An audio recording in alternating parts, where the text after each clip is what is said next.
എന്താ മിസ്റ്റർ നിങ്ങൾ ഇങ്ങനൊക്കെ നോണ പറയുന്നത്? 1675 ഖുർആനിലെ ആയത്തില് സ്ലേവറി സിസ്റ്റർ പറയുന്നത്, അതേപോലെ കാഫിർ മോമിനും തമ്മിലുള്ള കാസ്റ്റ് സിസ്റ്റാണ് പറയുന്നത്. ഇങ്ങനെയൊക്കെ പറയാൻ പറ്റുമോ? ഇങ്ങനൊക്കെ നോണ പറയാൻ പറ്റുമോ?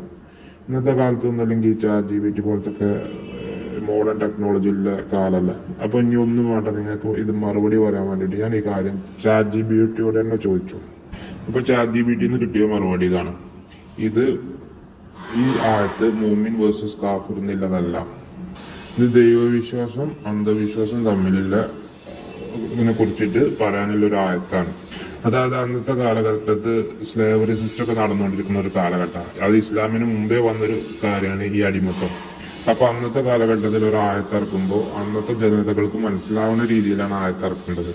അതുകൊണ്ടാണ് അതില് സ്ലേവറി സിസ്റ്റം എന്നുള്ളത് പരാമർശിച്ചിട്ടുള്ളത്.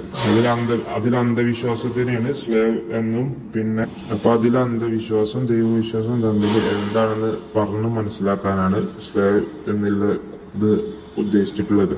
അല്ലാതെ മനുഷ്യനെ സ്ലേവായിട്ട് ഉപയോഗിക്കുന്ന കാര്യമല്ല ഈ ആയത്തിൽ പറഞ്ഞിട്ടുള്ളത്.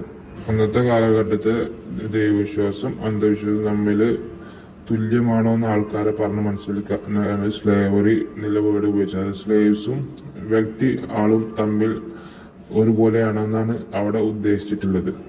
ഒരു എക്സാമ്പിളാക്കി പറഞ്ഞാണ്. അല്ലാതെ നിങ്ങൾ പറയുന്ന പോലെ സ്ലേവറി സിസ്റ്റം കൊടുക്കുന്നതും അല്ലാതെ മൂമിൻ കാഫിർ തമ്മിലുള്ള കാര്യം ഈ ആയത്തിൽ എവിടെയും പറയുന്നില്ല. അതുപോലെ അടിമത്തത്തിന്റെ കാര്യം നിങ്ങൾ പറഞ്ഞു.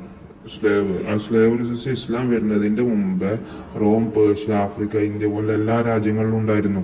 അപ്പോ അത് തുടച്ചു നീക്കാം പതുക്കെ. അല്ലാതെ ഒറ്റടിക്ക് വന്നിട്ട് സ്ലേവ് സിസ്റ്റം ഇല്ലാതായിരിക്കാൻ പറ്റില്ലല്ലോ. അപ്പോ അത് തുടച്ചു നീക്കാൻ വേണ്ടിയിട്ട് ഇസ്ലാമിൽ പതുക്കെ റവല്യൂഷണറി സിസ്റ്റം വന്നിട്ട് അത് ഇല്ലാതാക്കിയതാണ് സ്ലേവറി സിസ്റ്റം. അല്ലാതെ ഇസ്ലാം കൂടുന്നതല്ല സ്ലേവറി സിസ്റ്റം.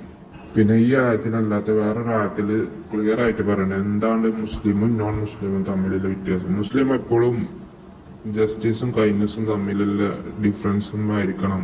അവര് മുസ്ലിം ആണോ അത് നോൺ മുസ്ലിം ആണോ എന്നുള്ളത് മനസ്സിലാകേണ്ടത്. അതായത് അന്നത്തെ കാലഘട്ടത്തിൽ പറഞ്ഞിട്ടുണ്ട്. ഇന്നത്തെ കാലഘട്ടത്തിലെ ആളുകള് ശരിക്കുള്ള മുസ്ലിങ്ങളല്ലല്ലോ.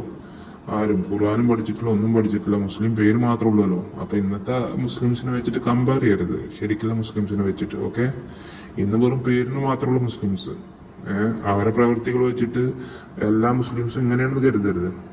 ഓക്കെ, ഒരു 10 മുസ്ലിംസിനടുത്ത് അതിൽ 7 കള്ളൊടിക്കുന്നതും മറ്റുള്ള കാര്യങ്ങളും ആറാമ്പറപ്പുകൾ ചെയ്ത് നടക്കുന്നത്, അത് അവര് മുസ്ലിം പേരുണ്ടായിട്ട് കാര്യമല്ലല്ലോ.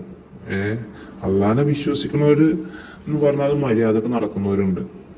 ഓക്കെ, അത് വെച്ചിട്ട് ഈ മുസ്ലിം പേരുള്ളവരെ മാത്രം വെച്ചിട്ട് മുസ്ലിംസ് ആണെന്ന് കമ്പയർ ചെയ്യരുത്. എനിക്ക് ഇത്ര പറയാനുള്ളൂ. അതായത് പറയാത്ത കാര്യങ്ങൾ നോണ പറഞ്ഞിട്ട് ആളുകളെ തെറ്റിദ്ധരിപ്പിക്കരുത്. ഇന്നത്തെ കാലത്തായിട്ട് ChatGPT ഒക്കെ ഉള്ളതാണ്. അപ്പോ ഇന്നത്തെ കാലഘട്ടത്തെ ആൾക്കാര് പൊട്ടന്മാരായതുകൊണ്ട് അവര് എന്താ പറയണത് അതേ വിശ്വസിക്കുള്ളൂ. അല്ലാതെ അതിന്റെ സത്യാവസ്ഥ തേടി പോകില്ല. അതുകൊണ്ട് ഇന്നത്തെ കാലഘട്ടത്തിൽ ChatGPT ഒക്കെ ഉള്ളത് കൊണ്ട് അത് സത്യാവസ്ഥ തേടിപ്പോയത് കൊണ്ടാണ് ഇതിന് ഈ കറക്റ്റായിട്ട് ഉത്തരം കിട്ടിയത്. അപ്പൊ നിങ്ങൾ പറഞ്ഞ അർത്ഥമല്ല ഇതിലുള്ളത്. ഓക്കെ, അത് നിങ്ങളൊന്ന് മനസ്സിലാക്കുക. അല്ലാതെ നിങ്ങളെ ആളുകളെ തെറ്റിദ്ധരിപ്പിക്കാനും നിങ്ങളെ കാര്യങ്ങൾ ഇതാക്കാനും ഖുർആനിലൊരു 16:70 16:30 എന്നൊക്കെ പറഞ്ഞിട്ടുണ്ട് ആയത്തെടുത്തിട്ട് വെറുതെ ഓരോന്ന് അടിച്ചിറക്കരുത്.